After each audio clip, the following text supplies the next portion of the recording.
Meus irmãos e minhas irmãs, paz e bem. Na leitura de hoje, nós vamos nos encontrar com uma página bela, importante da história de Israel. A escolha do sucessor de Saul, aquele que vai ser o segundo rei de Israel, Davi. Então, o Senhor vai dizer a Samuel: até quando ficará chorando por causa de Saul? Se eu mesmo o rejeitei para que não reine mais sobre Israel. É interessante o modo de falar com Samuel que Deus tem. É ele que media as relações para o próprio Samuel. Quando naquela ocasião que o povo queria um rei, que ele vai dizer: não, não é contra você, é contra mim que eles estão lutando. E agora vai dizer: por que você está ainda chorando por Saul? Eu o rejeitei. Deus o destitui da função de rei. Então envia-o à casa de Jessé, em Belém. De Belém depois, recordemos-nos, para nós termos uma ligação na história, por isso que o Messias vai nascer ali, porque ali é a cidade de Davi. Jessé é o pai de Davi.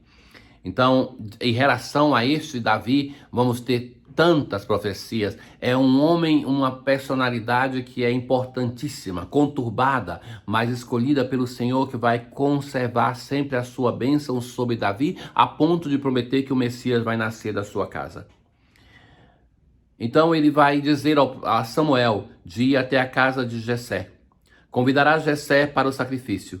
Eu te mostrarei o que deves fazer, e tu ungirás a quem eu te designar. E ele parte, vai até Belém. E ali então quando chega, os anciãos já querem saber porque ele está ali.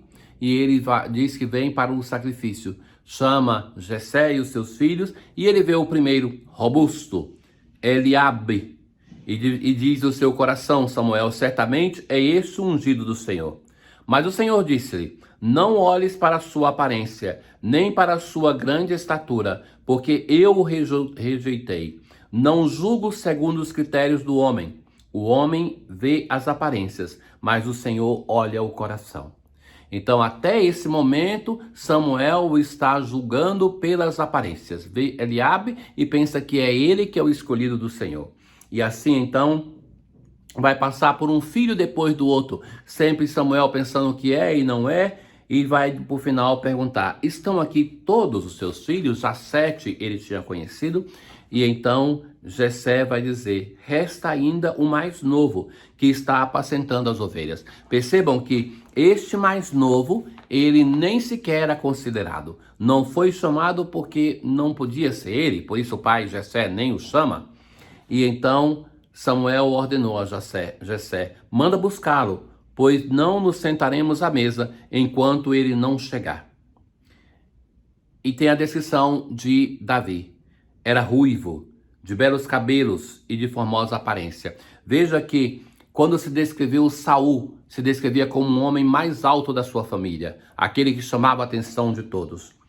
E então o Senhor vai dizer: levanta-te, unge-o, é este. Samuel tomou o chifre com óleo e ungiu Davi na presença dos seus. E a partir daquele dia, o Espírito do Senhor se apoderou de Davi. A seguir, Samuel se pôs a caminho de volta para Ramá. Então, o gesto de Samuel, através deste gesto que o Senhor determina, o Espírito vem para estar neste homem que vai ter a função de governar o povo de Israel. Observe uma coisa: quando Saul estava chegando à casa de Samuel, que então pergunta pelo vidente, ele está fazendo o quê? Está buscando uma mula. A mula que era a montadura do rei em tempo de paz. Agora também Samuel está fazendo o quê? Cuidando de ovelhas, que é então uma outra imagem do rei, aquele que cuida do seu povo como a ovelha é cuidada pelo pastor. Em todos os casos, o rei é ungido em um banquete, só que dessa vez com outras pessoas também. Naquele de Saul era um banquete íntimo. Hoje, na leitura, nós vemos o momento da unção do grande rei de Israel, sobretudo aquele que vai ser o antecedente do Messias. É desta casa que vai nascer o Filho de Deus. E o salmo é um salmo real em relação de reis, portanto, em relação a Davi. Encontrei e escolhi a Davi, o meu servidor. Encontrei e escolhi a Davi, meu servidor. E estará sempre com ele a minha mão e meu braço.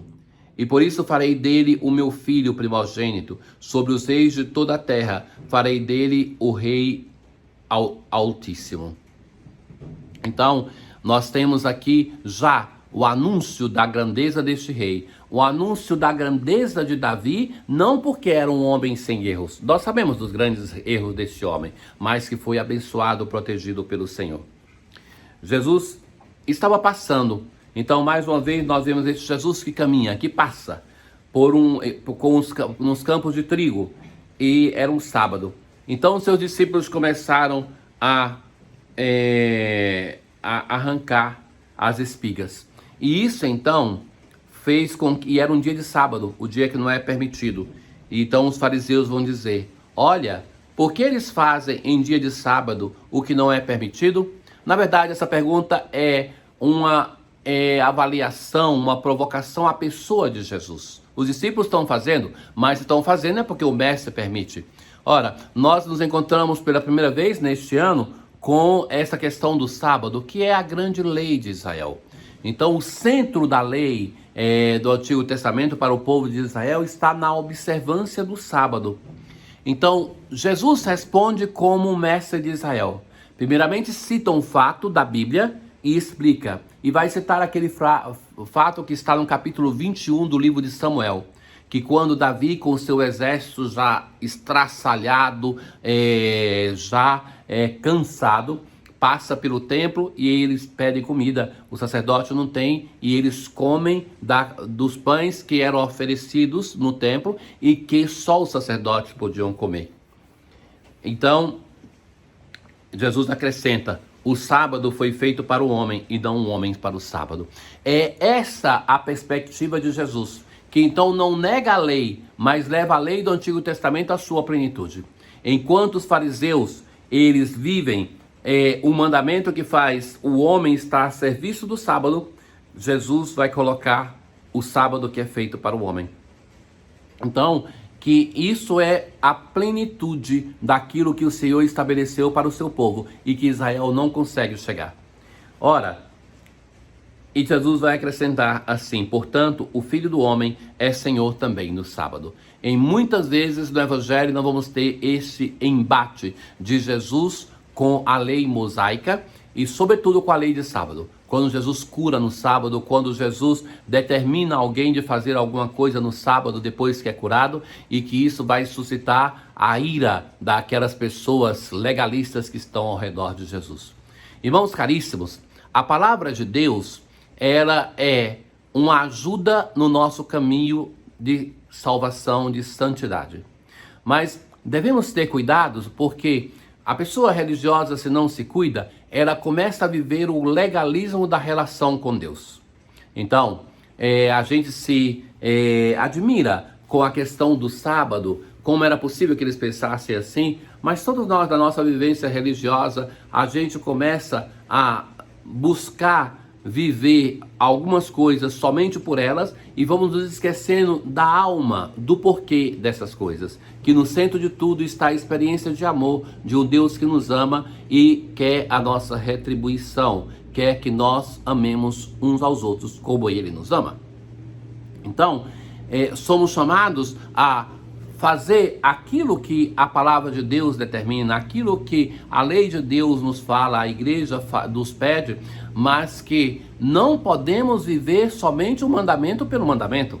Nós devemos viver o mandamento a partir do espírito desse mandamento, que é o espírito de amor, de santidade.